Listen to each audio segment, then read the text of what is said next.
Hey squirrels, listening squirrels. We're on chapter 30 of Anne of the Island, and it's entitled Mrs. Skinner's Romance. Anne stepped off the train at Valley Road Station and looked about to see if anyone had come to meet her. She was to board with a certain Miss Janet Sweet, but she saw no one who answered in the least to her preconception of that lady as formed from Esther's letter. The only person in sight was an elderly woman sitting in a wagon with mail bags piled around her. 200 would have been a charitable guess at her weight. Her face was as round and red as a harvest moon and almost as featureless. She wore a tight black cashmere dress made in the fashion of 10 years ago. A little dusty black straw hat trimmed with bows of yellow ribbon and faded black lace mitts. "Here you are," she called, waving her whip at Anne. "Are you the New Valley Road school, ma'am?" "Yes." "Well, I thought so. Valley Road is noted for its good-looking schoolma'ams, just as Millersville is noted for its humly ones." Homely, I guess. Humly. "Janet Sweet asked me this morning if I could bring you out. I said, sartin I can, if she don't mind being scrunched up some. This rig of mine's kinder small for the mail bags, and I'm some heftier than Thomas.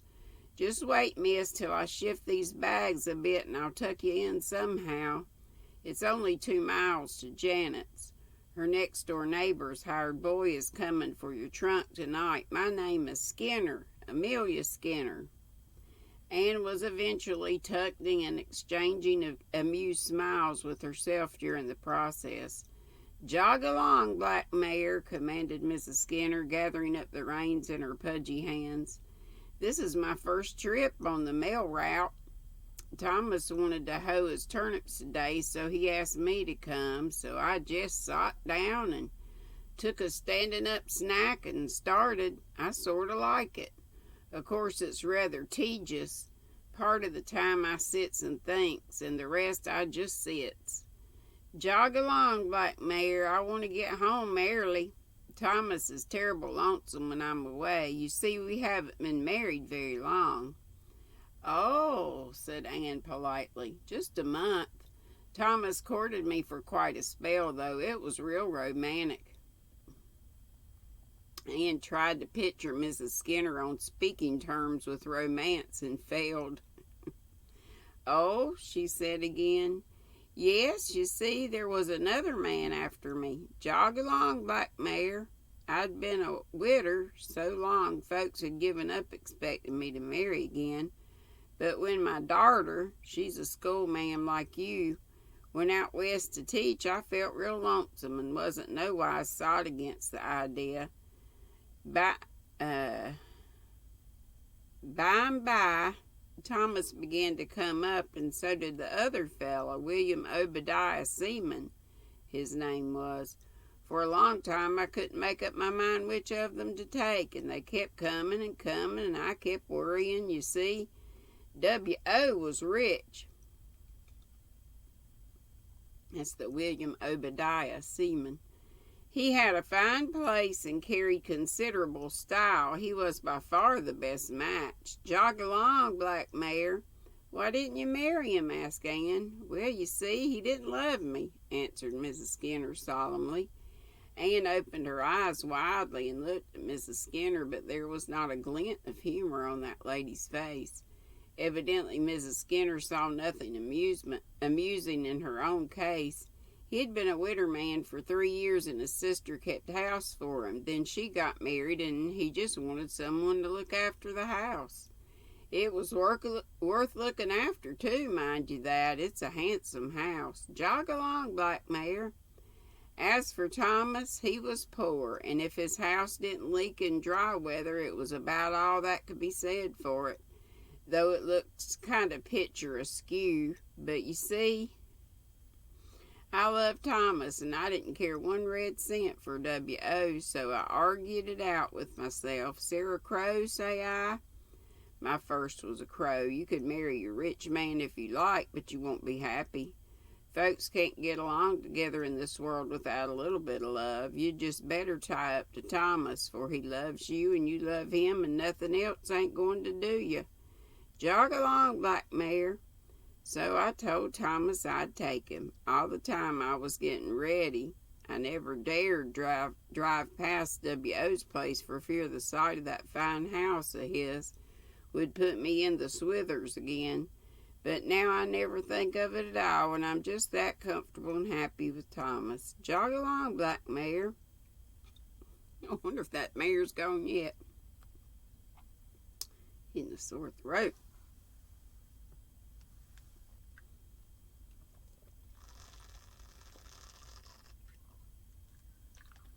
I think it's just dry. How did William Obadiah take it? Queried Ann. Oh, he rumpused a bit, but he's going to see a skinny old maid in Millersville now, and I guess she'll take him fast enough. She'll make him a better wife than his first did. W.O. never wanted to marry her. He just asked her to marry him 'cause his father wanted him to, never dreaming that she'd say no, but mind you, she said yes. There was a predicament for you. Jog along, Black Mare. She was a great housekeeper, but most awful mean. She wore the same bonnet for 18 years, then she got a new one, and W.O. met her on the road and didn't know her. Jog along, Black Mare. I felt that I'd a narrower escape. I might have married him and been most awful miserable, like my poor cousin Jane Ann. Jane Ann married a rich man she didn't care anything about, and she hasn't the life of a dog. She come to see me last week and says she, Sarah Skinner, I envy you. I'd rather live in a little hut on the side of a road with the man I was fond of than in my big house with the one I've got. Jane Ann's man ain't such a bad sort, nother, though he's so contrary that he wears his fur coat when the thermometer's at 90. The only way to get him to do anything is to coax him to do the opposite, but there ain't any love to smooth things down, and it's a poor way of living. Jog along, Black Mare. There's Janet's place in the hollow, wayside, she calls it. Quite picturesque, ain't it? She means picturesque. I guess you'll be glad to get out of this with all them mail bags jamming round you. Yes, but I've enjoyed my drive with you very much, said Ann sincerely. Get away now, said Mrs. Skinner, highly flattered. Wait till I tell Thomas that. He always feels dreadful tickled when I get a compliment. Jog along, Black Mare. Well, here we are. I hope you'll get on well in the school, miss. There's a shortcut to it through the mash back at Janet's. And I guess she means marsh.